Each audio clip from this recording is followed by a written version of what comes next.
ఏదైనా health problem వచ్చిందనుకోండి, cold అయినా, ఫీవర్ అయినా, కాఫ్ అయినా ఏదైనా వెంటనే యాంటీబయోటిక్స్ ఎళ్ళిపోతాయి బాడీలోకి. దానివల్ల ఫ్యూచర్‌లో చాలా ఎఫెక్ట్ అవుతుందని మీరు ఇంతకుముందు చెప్పారు కదా! మరి ఏం చేయాలి? మాకర్థం కావట్లేదు. ఫ్యూచర్‌లో ఎఫెక్ట్ కాదండి. ఫ్యూచర్‌లో కొలాప్స్ అయితది. కొలాప్స్ ఎఫెక్ట్ ఏకంగా. కాదు. హ్మ్. ఇప్పుడు కొలాప్స్ అయితుంది కూడా వాటి వల్లనే. ఫస్ట్ థింగ్ ఏంటంటే అగైన్ డాక్టర్స్ అని అనను. మరి అగైన్ ఫార్మకాలజిస్ట్‌లు కూడా యాంటీబయోటిక్‌ని ఓవర్ ద కౌంటర్ మెడిసిన్ చేస్తారు. అంటే ఎవరెళ్ళినా ఇచ్చేసే మెడిసిన్ లాగా దాన్ని తయారు చేసేసారు. హ్మ్. కానీ యాజ్ ఐ టోల్డ్ యూ మన గట్ బ్యాక్టీరియా అనేది మన ఓవరాల్ స్టేట్ ఆఫ్ బీయింగ్‌ని డిసైడ్ చేస్తది. హ్మ్. ఇవాళ మనం నిల్చున్నాము, మనం మాట్లాడుతున్నాము, మన సైకాలజీ ఇలా ఉంది, మన పర్సనాలిటీ ఇలా ఉంది, మన బిహేవియర్ ఇలా ఉంది, మన మూడ్ ఇలా ఉంది అంటే because of the gut only. So gut health అనేది మన మోడర్న్ మీడియా కానివ్వండి, మెయిన్ స్ట్రీమ్ మీడియా కానివ్వండి ఎక్కువ హైలైట్ చేయట్లేదు. కానీ ఇప్పుడిప్పుడు ప్రజలలో ఈ ఇన్ఫర్మేషన్ పోతుంది. గట్ హెల్త్ అనేది చాలా ఇంపార్టెంట్ అనేది. హ్మ్.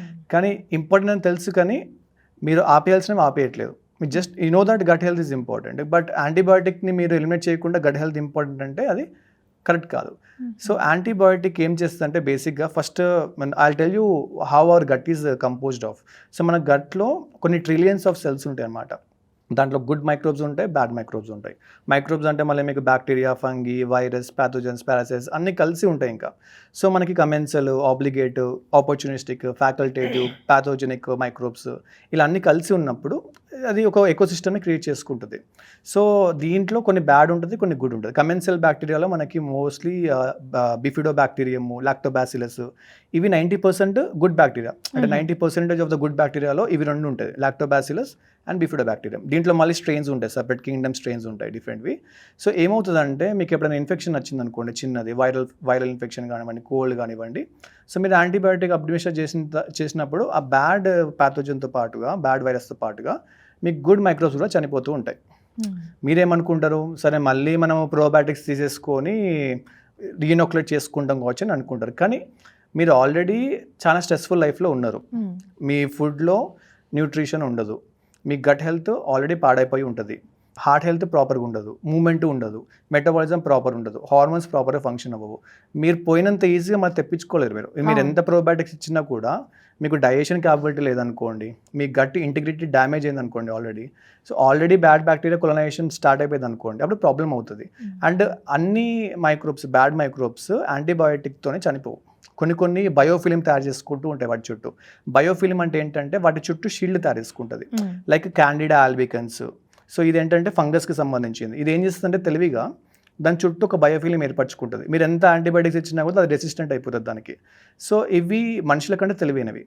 అందుకే మనిషికి 21,000 జీన్స్ ఉంటే వీటికి 3 మిలియన్ జీన్స్ ఉంటుంది ఒక మైక్రో ఆర్గానిజంకి. So they are very much intelligent and they know how to protect. And ఇప్పుడు ఉంటున్న మైక్రో ఆర్గానిజమ్స్ ఇప్పుడు చాలా వరకు చూస్తే యాంటీబయాటిక్కి రెసిస్టెంట్ అవుతున్నాయి. అంటే యాంటీబయాటిక్ వేసినా పని చేయట్లేదు, ఎందుకంటే they are adapting, they are learning to survive against the antibiotic. So దీని నుంచి బయటపడాలంటే ఎలా మళ్ళీ, ఎందుకంటే మీరు మీ చుట్టూ ఉన్న సిచ్యుయేషన్స్కి మీకు బ్యాడ్ బ్యాక్టీరియా తొందరగా వచ్చే అవకాశం ఉంది, కానీ గుడ్ బ్యాక్టీరియా తొందరగా వచ్చే అవకాశం లేదు. మీరు యాంటీబయాటిక్ తీసుకున్నాక తొందరగా హీల్ అవ్వలేరు. ఇంకా బ్యాడ్ బ్యాక్టీరియాకి ఎక్కువ స్పేస్ ఇచ్చినట్టు అవుతుంది. మీరు గుడ్ తీసేసారు అనుకోండి, బ్యాడ్ ఇంకా పోర్షన్ పెరుగుతుంది కదా. సో దానివల్ల small intestinal bacterial overgrowth కానీ, small intestinal fungal overgrowth కానీ జరుగుతుంది. అట్లా జరిగినప్పుడు మళ్ళీ మనకి కొన్ని కండిషన్స్ ఉంటాయి. ఇప్పుడు మనకి irritable bowel syndrome, inflammatory bowel disease, Crohn's disease, ulcerative colitis ఇలాంటివి చాలా గట్కి సంబంధించిన డిసీజెస్ వస్తూ ఉంటాయి. ఎప్పుడు అంటే మీ గుడ్ బ్యాక్టీరియా తక్కువైపోయి బ్యాడ్ బ్యాక్టీరియా పెరిగి ఒక గట్ ఇంబ్యాలెన్సెస్ క్రియేట్ అయినప్పుడు లీకీ గట్ అయ్యే ఛాన్సెస్ కూడా ఉంటాయి. సో ఈ విషయస్ సైకిల్ నుంచి బయటపడాలంటే ఏంటంటే ఫస్ట్ యాంటీబయాటిక్స్ అనేది పెట్టుకోకూడదు ఫస్ట్ ఆప్షన్గా. మీకు ఏ డిసీజ్ వచ్చినా కూడా ఫస్ట్ ఫంక్షనల్ రెమెడీస్ చూసుకోండి. మన గ్రాండ్ ఫాదర్స్ దగ్గర మంచి మంచి రెమెడీస్ ఉన్నాయి. న్యాచురల్గా ఒక బీటర్ హర్బ్స్ అంటాం వాటిని మనము, చేదుగా ఉండేవి తీసుకోవడము, లైపోజోమల్ వైటమిన్స్ తీసుకోవడము, సో స్టీమ్డ్ తీసుకోవడం, ఆవిరి పట్టడము, ఇలాంటివి ఫంక్షనల్ రెమెడీస్ ట్రై చేయండి. అండ్ ఒక 2 to 3 days ఇబ్బందిగా ఉండొచ్చు, కానీ మీరు క్విక్ రిలీఫ్ కోసము లాంగ్ టర్మ్లో చాలా ప్రాబ్లమ్స్ ఫేస్ చేస్తారు. మీ హార్మోన్స్ ప్రొడ్యూస్ అవ్వవు, మీ న్యూరో ట్రాన్స్మిటర్స్ ప్రొడ్యూస్ అవ్వవు, చాలా ఇన్ఫ్లమేషన్ అవుతుంది గట్ అంతా కూడా. మీరు జస్ట్ ఒక 2 days పెయిన్ భరించకుండా యాంటీబయాటిక్ తీసుకుంటే మీకు కొన్ని ఇయర్స్ వరకు మీకు గట్ అనేది ఇంబ్యాలెన్స్గానే ఉంటుంది. ఎందుకంటే మీరు తీసుకునే డైట్ అంత న్యూట్రిషన్గా ఉండదు. సో ఒక 2 days కొంచెం ఓపిక తీసుకొని you need to try natural వేలో న్యాచురల్ వే. క్యూర్ చేసుకోవాలి. అండ్ ఇది కాకుండా ఇన్ జనరల్గా ప్రతి ఒక్కరు గట్ హెల్త్ని ఎట్లా మెయింటైన్ చేసుకోవాలి అంటే మనకి 5R ప్రోటోకాల్ అని చెప్పేసి ఉంటుంది. ఇప్పుడు చాలా ఫేమస్ ఇది 5R ప్రోటోకాల్ అంటది. 5R అంటే ఏంటంటే 5 Rs ఉంటాయి. ఏంటంటే బేసిక్గా remove, replace, reinoculate, repair, rebalance. So ఈ 5R ప్రోటోకాల్ అనేది ఎవ్రీ 6 monthsకి ఒకసారి చేస్తూ ఉండాలి. అంటే రిమూవ్ అంటే ఏంటిది, ఫస్ట్ మన లోపల ఉన్న బ్యాడ్ బ్యాక్టీరియాని రిమూవ్ చేయాలి. ఎట్లా రిమూవ్ చేయాలి అంటే మనకి న్యాచురల్ యాంటీ మైక్రోబియల్ సప్లిమెంట్స్ ఉన్నాయి. దాంట్లో one of them is oregano oil అంటాం. కానీ ఒరిగానో ఆయిల్ చాలా పొటెంట్, అది దాన్ని క్యారియర్ ఆయిల్తో మాత్రమే యూస్ చేయాలి. సో నేను చెప్పాను కదా, యూస్ చేయడం స్టార్ట్ చేయకండి. Again you need a good nutritionist and consultant to advise you what to take. But in general I'm telling you, antibiotic ప్లేస్లో చాలా ఫంక్షనల్ రెమెడీస్ ఉన్నాయి. మనకి బిటర్ హెర్బ్స్ లైక్ బర్బరిన్ కూడా మంచిగా పనిచేస్తుంది యాంటీమైక్రోబియల్గా. సో మనం రిమూవ్ చేసిన తర్వాత మళ్ళీ మనం రిపేర్ చేసుకోవాలి. సో రిపేర్ అంటే మనకి ఆల్ ట్రిగ్గర్ పాయింట్స్ అన్నిటిని కూడా తీసేసేయాలి.